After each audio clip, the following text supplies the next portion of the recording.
It was the fact that Tesco's had been built I don't know when it was built, but that awful concrete facade went up and 3 or 4 nice buildings were pulled down. And nobody had looked at the plans, even though there was a strong residents group in Chantry Road and a strong one in Salisbury Road at that stage and a strong one in Readings Road. But nobody had looked at the plans. That was one of the reasons that led to people setting up the Moseley Society, so that we would look at planning applications. And so that building is very significant as far as I'm concerned in the establishment of the Moseley Society. And so it was the fact that we were looking at planning applications from then on, which is what led to us being in a position to, when Tesco closed, to be able to put a lot of pressure. I wrote a letter to Albert Bohr and said, these are the problems. And if you look at the first Moseley Action Plan, it begins with a preamble saying, these are the problems. And that's straight out of my letter. And it was because we existed as a strong amenity society and we'd kept records and we knew about the history of planning in the area that we got the Moseley Action Plan, and then we got the implementation group, and then all those things followed on.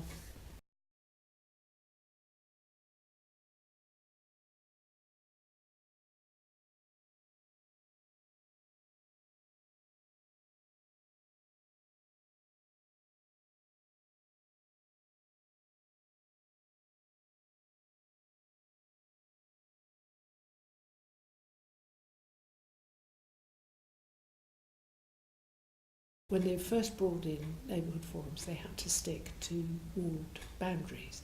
And at that stage, we had the walled boundary going down the middle of the shopping centre. So there was no point in setting up a neighbourhood forum just on one side or just on the other. But then it changed the rules and said you can have a neighbourhood forum that crosses a walled boundary. So it was that group that got the neighbourhood forum going. Pam Rutter went down Chantry Road and got enough people to sign a petition, which you needed a petition. I got Moseley Society people to leaflet the whole of Moseley. We had a big meeting, everybody put their hands up and said we want a neighbourhood forum, and we got a neighbourhood forum.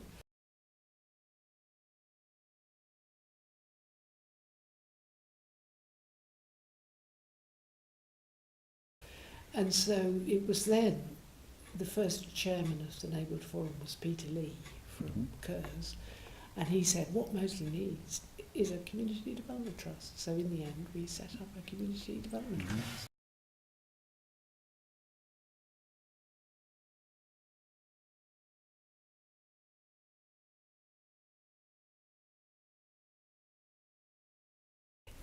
The local authority paid almost nothing for our RSPD. There was a huge amount of voluntary time. We are very fortunate in having the number of people with the right sort of expertise that we've got. It's partly because of being near the university, and it's partly just the sort of long tradition of people moving to Moseley for those sorts of reasons.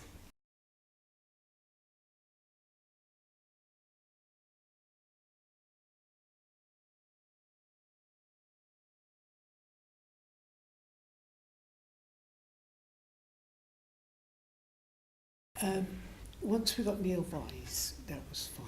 Before we had Neil Vyse, we had a whole series of different people, and that wasn't so good. And as soon as we got Neil, he knows what he's talking about, that's all.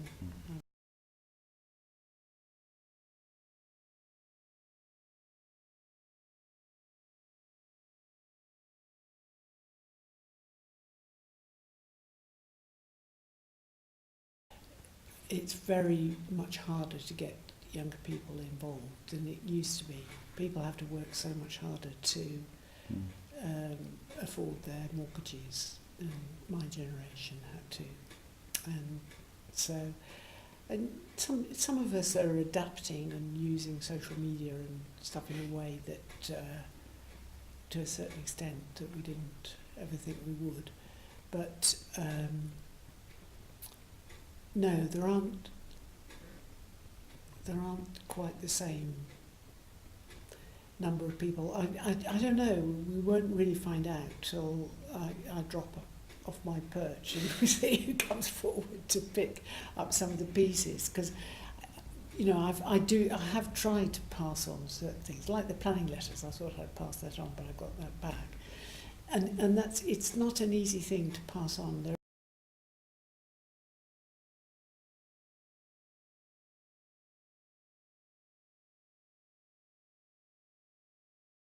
Yes.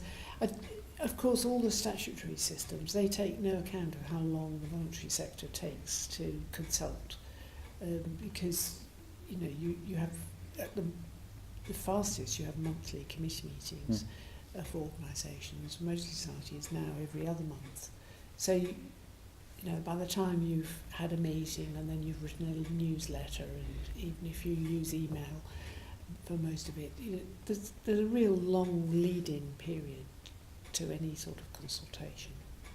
So it isn't unless you've got some major issue like the boundary change that really wakes people up that you can do it more quickly. Otherwise, it's a very measured process. I think what we ended up with is a really useful document. And so the fact that so much care was taken over it, obviously, it wasn't rushed, wasn't slapdash. So, but I don't know whether we could have done it quicker and still got as good a result. Probably we could have done.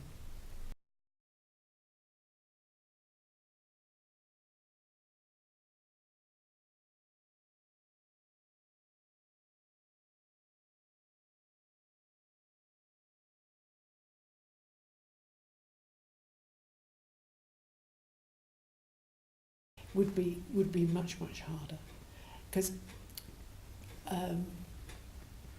what I'm increasingly aware of is that although we've got these other organisations, it's the fact that the Moseley Society is a membership organisation, and we have a database of members, and we know who the lawyers are, who the planners are, who the architects are, and all these useful people with relevant skills that we can go to.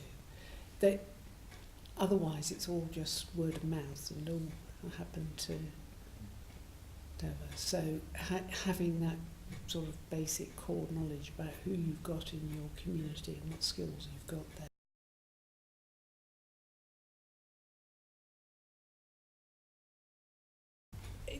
One of the things I like about Moseley is you absolutely, doesn't matter what you wear, nobody judges you by your appearance, and that has always been true, right from when I first came in the 60s. And all through, I didn't live here permanently till 73, but all through the 70s and 80s, there were ladies coming shopping with hats and gloves and handbags all matching and everything, and cheek by jowl with everybody else, with the whole range of caftans and goodness knows what, and nobody took any notice of what anybody was wearing or anything. You just got on with things and judged people much more important things.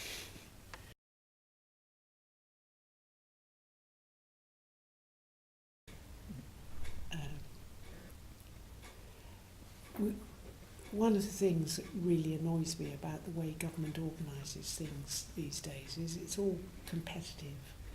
They announce a programme and you've all got to compete, and only a few win. And you need much more fundamental support to areas, just to encourage people to become street champions. And one of the things I wish there was more of was street parties. I've twice organised street parties, and it's hard work, but it is absolutely brilliant. And the benefits of street parties go on for a long, long time. But it's so expensive, unless there's a jubilee and all the costs are waived. It's incredibly expensive to organise a street party and get the road closed off. And I think if it was made compulsory to have a street party.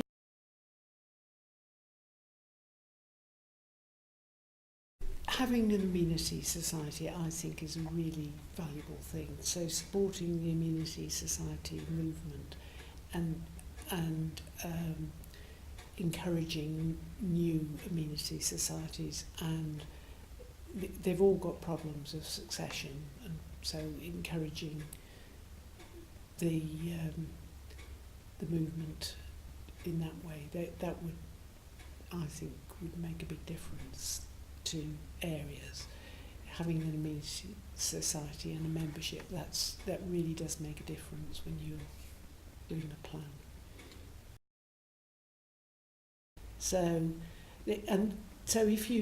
if once you get neighbours working together and possibility of street reps and things, then you've got building blocks to build on to organise things. So amenity societies and street parties, that's my answer to life.